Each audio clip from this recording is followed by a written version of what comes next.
రాష్ట్రంలో రాజ్యాంగ విరుద్ధంగా పాలన సాగిస్తున్నారని ప్రజలు ప్రైవేట్ ఆస్తులు దోచేస్తున్న కూటమి నాయకులు ఇప్పుడు భగవంతుడి ఆస్తులు కూడా కబ్జా చేస్తున్నారని మాజీ మంత్రులు తానేటి వనిత, చెల్లుబోయిన వేణుగోపాలరావు ఆరోపించారు. ద్వారకా తిరుమల శ్రీవారి ఆలయానికి దత్తత దేవాలయమైన తిమ్మాపురం పంచాయతీ లక్ష్మీపురంలోని శ్రీ సంతాన వేణుగోపాల జగన్నాథ వెంకటేశ్వర స్వామి వారి ఆలయానికి చెందిన భూ రికార్డును రెవెన్యూ అధికారులు కమ్మవారి సేవా సంఘం ద్వారకా తిరుమల మండలం పేరున మార్చడాన్ని నిరసిస్తూ దేవాలయ భూమి దేవాలయానికి చెందాలని కోరుతూ గురువారం కలెక్టరేట్ వద్ద నిరసన తెలిపి అనంతరం జిల్లా జాయింట్ కలెక్టర్ అభిషేక్ గౌడ్ను కలిసి వినతిపత్రం అందజేశారు. అనంతరం వారు మాట్లాడుతూ ఆలయ భూములను కొందరు టీడీపీ నాయకులు కబ్జా చేసి ఆన్లైన్ రికార్డుల్లో కమ్మవారి సేవా సంఘం ద్వారకా తిరుమల మండలం పేరును చేర్చారని అన్నారు. దాతలు అనన్య భక్తితో ఇచ్చిన స్థలాన్ని కమ్మవారి సంఘం పేరుతో స్వాహా చేయడం దారుణమని అన్నారు. రాష్ట్రంలో దోపిడీ రాజ్యం సాగుతుందని, శాంతి భద్రతలు లేవని, నచ్చిన విధంగా పాలన చేస్తున్నారని మండిపడ్డారు. ప్రశ్నిస్తే అక్రమ కేసులు బనాయిస్తున్నారని ఆగ్రహం వ్యక్తం చేశారు. ప్రభుత్వ ఆస్తులకు రక్షణ లేకుండా పోయిందని విమర్శించారు. ఫోర్జరీ డాక్యుమెంట్లతో దేవుడి ఆస్తులను కబ్జా చేస్తే స్వామి చూస్తూ ఊరుకోడని, తగిన గుణపాఠం తప్పదని హెచ్చరించారు. మాజీ ఎమ్మెల్యేలు జక్కంపూడి రాజా, దూలం నాగేశ్వరరావు మాట్లాడుతూ రాష్ట్రంలో పంచాయతీ, పోరంబోకు, ఖాళీ స్థలాలు సైతం కబ్జా చేస్తూ దేవుడు మాన్యాలను కూడా టీడీపీ నాయకులు వదలడం లేదని మండిపడ్డారు. కనిపించిందల్లా దోచేస్తున్నారని, శ్రీవారి ఆలయం భూములతో చెలగాటమాడుతున్నారని, వారికి షాక్ ట్రీట్మెంట్ తప్పదని హెచ్చరించారు. ప్రశ్నిస్తే తప్పుడు కేసులు పెడుతున్నారని, తాము బెదిరింపులకు, తాటాకు చప్పళ్లకు భయపడే ప్రసక్తే లేదని అన్నారు. ద్వారకా తిరుమల ఆలయ భూమి స్థానిక ప్రజాప్రతినిధుల హస్తం లేకుండా జరగదని అన్నారు. తహసీల్దార్ను సస్పెండ్ చేసి ఘటనకు బాధ్యులైన వారిపై క్రిమినల్ కేసు నమోదు చేయాలని డిమాండ్ చేశారు. ఇందులో మామిళ్లపల్లి జయప్రకాష్ తదితరులు పాల్గొన్నారు. ప్రతిపక్షాన్ని కేసులు పెట్టి భయపెట్టాలని, కేసుల ద్వారా అణిచివేయాలని వారు ఎన్ని ప్రయత్నాలు చేసినా కూడా దేవుడి ఆస్తి రక్షించడంలో ప్రతిపక్షం ఎక్కడా వెనక్కి వెళ్ళదు. ప్రజల ఆస్తులు రక్షించడంలో వెనక్కి వెళ్ళదు. ప్రభుత్వ ఆస్తులు రక్షించడంలో వెనక్కి వెళ్ళదు. దానికి ఉదాహరణే చిన్న తిరుపతిలో జరిగినటువంటి ఉదంతం. ఏ భూమినైతే ఒక సంఘం పేరున ఒక అన్రిజిస్టర్డ్ కాదు, ఫోర్జరీ మరొకసారి చెప్తున్నాను, ఫోర్జరీ డాక్యుమెంట్ని సృష్టించి ఎంఆర్ఓకి ప్రెజర్ తీసుకొచ్చి ప్రభుత్వ రికార్డులోకి ఎక్కిస్తే సాధారణంగా మన దేశంలో హిందుత్వం, ఈ సందర్భంలో సనాతన ధర్మ రక్షకుల్ని అడుగుతున్నాను, హిందుత్వంలో తన ఆస్తి భగవంతుడికి సమర్పిస్తే తన కుటుంబం తరతరాలుగా పుణ్యఫలాలు పొందుతుందని విశ్వాసంతో ఒక కుటుంబం వారు 2 ఎకరాల భూమిని స్వామివారికి సమర్పించారు దేవాదాయ ధర్మాదాయ శాఖకి.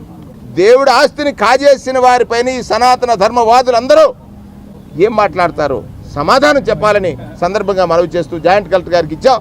ఆయన పాజిటివ్గా దీనికి సంబంధించినటువంటి ఎంక్వైరీ కండక్ట్ చేసి ఎవరైతే సంబంధిత వ్యక్తులు ఉన్నారో, ఈ నేరానికి పాల్పడిన వారు, ఈ నేరంలో పాలు పంచుకున్నవారు కూడా శిక్షార్హులనేటువంటిది మేము డిమాండ్ చేశాం. మాకు నమ్మకం ఉంది, ఇప్పటికీ కొంతమంది ఎవరైతే ఇవాళ అధికారులు ఉన్నారో ధర్మబద్ధంగా పాలించేవారు, దేవుడంటే భయం కలిగిన వారు ఖచ్చితంగా ఈ దేవుడి ఆస్తుల్ని కాజేయాలనుకున్న వారికి శిక్ష పడేటట్టుగా మీరు చేస్తారు, లేకపోతే దేవుడైనా శిక్షిస్తాడని సందర్భంగా మనవి చేస్తూ ఉన్నాం. దేవాలయానికి, దేవస్థానానికి కూడా రాయడం, అలాగే తహసీల్దార్కి కూడా ఒక లెటర్ పెట్టారు. ఏమని అంటే, ఈ భూమి మా పూర్వీకులు దేవస్థానానికి ఇచ్చున్నారు, దీన్ని పరిరక్షించవలసిన బాధ్యత ఎవరిది? దేవస్థానాన్ని. అలానే రెవెన్యూ అధికారులు కూడా. మరి ఈ రోజున మీరు దేవస్థానం ఈ భూములను పరిరక్షించగలిగితే ఓకే, పరిరక్షించండి, లేని పక్షంలో తిరిగి మాకు అది రిటర్న్ చేయండి అని అప్పుడు పూర్వీకులుగా ఉన్న దాతల యొక్క వంశస్థులు వచ్చి వారు ఒక లెటర్ రాసి ఇవ్వడం కూడా జరిగిందండి. అంటే ఇంత జరుగుతూ ఉంటే ఈ రోజున స్థానిక శాసనసభ్యుడు వచ్చి ఇది ఒక వివాదాస్పదమైన భూమి, ఇది ప్రభుత్వం ఆధ్వర్యంలో ఉంది, ఇది ప్రభుత్వం ఎవరికి చెందుతుందో ఏంటని విచారణ చేసి నిర్ణయిస్తారు అని చెప్పి ఆయన ఒక స్టేట్మెంట్ ఇవ్వడం జరిగింది. పెద్ద తిరుపతి వెళ్ళడానికి మొక్కుకుంటే అక్కడికి వెళ్ళలేని వాళ్ళు చిన్న తిరుపతిలో మొక్కు తీర్చుకోవచ్చంట. ఇక్కడ మొక్కుకున్నవారు, చిన్న తిరుపతిలో మొక్కుకున్నవారు ఇక్కడ తీర్చుకోలేక పెద్ద తిరుపతి వెళ్తే కుదరదంట. చిన్న వెంకన్నకి కోపం వస్తుందంట.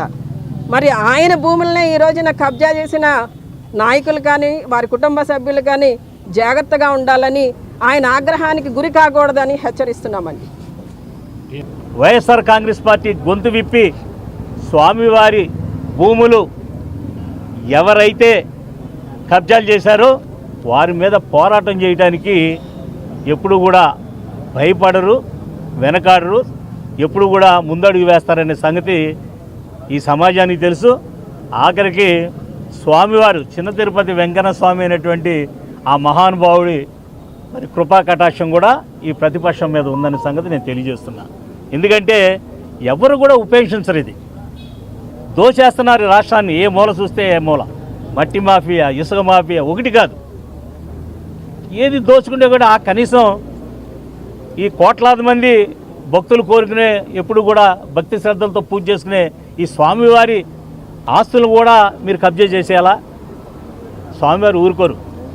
మీకు త్వరలోనే మీకు గుణపాఠం జరుగుతుంది.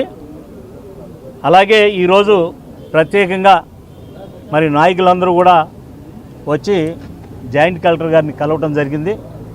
పూర్తిగా విషయాలన్నీ కూడా చెప్పడం జరిగింది. డాక్యుమెంట్స్ కూడా అన్నీ కూడా వివరణ చూపించి, వాళ్ళు నకిలీ డాక్యుమెంట్స్ ఏవైతే పెట్టి వాళ్ళు కబ్జా చేశారో దీనికి కారణమైనటువంటి రెవెన్యూ అధికారులు కానివ్వండి, ఇతర అధికారులు కానివ్వండి, పైన నాయకులు ఎవరున్నా అందరికీ కూడా వీళ్ళ మీద చర్య తీసుకోమని మరి చెప్పడం జరిగింది. ఆయన వెంటనే కూడా నేను యాక్షన్ తీసుకుంటానని చెప్పడం జరిగింది. చాలా సంతోషం. ఎవరికీ తెలియకుండా సీక్రెట్గా చేసామని అనుకున్నటువంటి ఈ పని, ఈ దొంగ పని బయటికి రావడం, దేవుడు మరి స్థానిక మా వైఎస్ఆర్ కాంగ్రెస్ పార్టీ నియోజకవర్గ ఇన్ఛార్జు అలాగే మాజీ హోంమంత్రి గారు అయినటువంటి తానేటి వనిత గారి దృష్టికి రావడం, మరి దేవుడు ఆమెతోనే ఈ అంశం మీద మాట్లాడించి బయటికి తీసుకుని రావడంతో ఇప్పుడు నాలిక ఖర్చుకుని స్థానిక ఎంఆర్ఓ కానీ లేకపోతే శాసనసభ్యులు కానీ లేదు ఇది దేవుడికి సంబంధించినటువంటి భూమే, మళ్ళీ యథావిధిగా ఆ రికార్డ్స్ని మారుస్తాం దేవుడి పేరు మీదకే అని చెప్పి చెప్తా ఉన్నారు. అంటే మీ అంతటి మీరే ఒప్పుకుంటా ఉన్నారు ఇందులో తప్పు జరిగింది, ప్రొసీజర్ ల్యాప్సెస్ కావచ్చు, చాలా స్పష్టంగా తెలిసే ఈ భూమిని దేవుడిది మరి ప్రైవేట్ వ్యక్తులకి మార్చేవని మీరే ఒప్పుకుంటా ఉన్నటువంటి పరిస్థితి. అంటే దోపిడీకి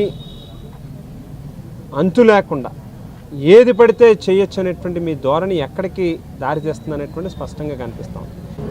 ఇందాక మా జిల్లా అధ్యక్షులు చెప్పినట్టుగా కేవలం 5 సంవత్సరాల పాటు కస్టోడియన్ మాత్రమే, మీరేదో దీనికి పెత్తందారి కింద తీసుకుంటే మాత్రం మంచి పద్ధతి కాదు. ద్వారకా తిరుమల దేవస్థానానికి వెళ్ళి వెంకటేశ్వర స్వామి ఎదురుగుండా లెంపలు వాయించుకోండి, లేకపోతే దేవుడి తాలూకా రియాక్షన్కి మాత్రం మీరు తట్టుకోలేరు అనేటువంటి విషయాన్ని గుర్తుపెట్టుకోమని చెప్పి హెచ్చరిస్తూ ఈ సందర్భంగా మరొకసారి ప్రభుత్వాన్ని డిమాండ్ చేస్తూ ఉన్నాం. ఎందుకంటే సదావర్తి భూములు మనం చూసాం, 400 ఎకరాలు పైబడి ఆవేళ కూడా తెలుగుదేశం ప్రభుత్వంలోనే దేవుడికి సంబంధించినటువంటి భూములు ప్రైవేట్ వ్యక్తులకి కట్టగట్టాలనేటువంటి ప్రయత్నం ఏ రకంగా చేశారు. సో 400 ఎకరాలే ప్రైవేట్ వ్యక్తులు కట్టబెట్టాలని ప్రయత్నం చేసినటువంటి ఈ ప్రభుత్వ పెద్దలకి, చంద్రబాబు నాయుడు గారికి ఇక్కడ ద్వారకా తిరుమలలో ఉన్నటువంటి ఈ భూమిని మార్చడం అనేటువంటిది పెద్ద విశేషమేం కాదు. దయచేసి ఇప్పటికైనా మీ పద్ధతులను మార్చుకోండి, దేవుడితో ఆటలాడద్దు అని చెప్పి సందర్భంగా తెలియజేస్తూ తక్షణమే ఆఫీసర్లను కూడా అడుగుతూ ఉన్నాం, ఎవరెవరైతే ఇందులో ఇన్వాల్వ్ అయి ఉన్నారో వాళ్ళందరి మీద కూడా యాక్షన్ తీసుకోమని. జేపీ అన్న